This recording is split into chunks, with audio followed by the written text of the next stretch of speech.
శివాయ గురవే నమః. శ్రీ గురుభ్యో నమః. కృష్ణాష్టమి సందర్భంగా శ్రీకృష్ణుడి యొక్క లీలలు అపారమైనవి. అందుకని శ్రీకృష్ణుల వారి మీద మధ్వాచార్యులు వారు, ఆదిశంకరాచార్యులు వారు, అలా చాలామంది గురువులు చాలా రకాల స్తోత్రాలు చేశారు. అందులో ఆదిశంకరాచార్యులు వారు చేసిన శ్రీకృష్ణ తాండవ స్తోత్రం గురించి ఇవాళ పారాయణంగా విందాము. ఈ శ్రీకృష్ణ తాండవ స్తోత్రం శివుడి తాండవ స్తోత్రానికి రావణ బ్రహ్మ తాండవ స్తోత్రం రాస్తే, అలా శివతాండవానికి పతంజలి వారు రాశారు. అలా చాలామంది ఆ తాండవానికి తగ్గట్టుగా తాళంతో రాస్తే, స్వయం ఈశ్వర రూపమైన శంకరాచార్యులు వారు కృష్ణ తాండవ స్తోత్రం అని కృష్ణుని గురించి రాసిన స్తోత్రం ఇది. కృష్ణం వందే జగద్గురుం. భజే వ్రజైకనందనం సమస్తపాపఖండనం స్వభక్తచిత్తరంజనం సదైవ నందనందనం సుపిచ్చగుచ్చమస్తకం సునాదవేణుహస్తకం అనంగరంగసాగరం నమామి సాగరం భజే. మనోజగర్వమోచనం విశాలఫాలలోచనం విగాతగోపశోభనం నమామి పద్మలోచనం. కరారవిందభూధరం స్మితావలోకసుందరం మహేంద్రమానదారణం నమామి కృష్ణవారణం.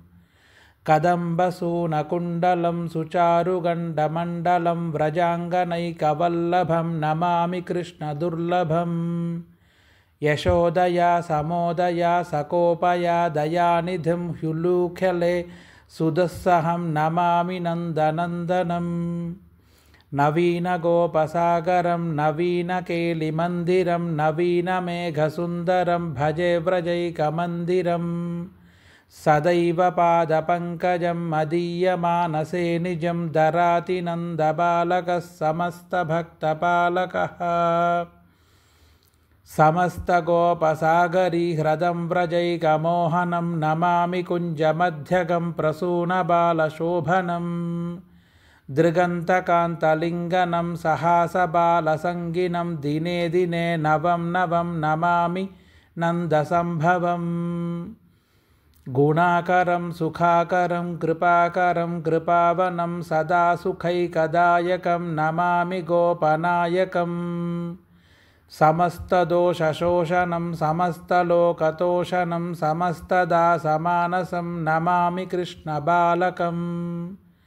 సమస్తగోపనాగరీ నికామకామదాయకం దృగంతచారుసాయకం నమామి వేణునాయకం.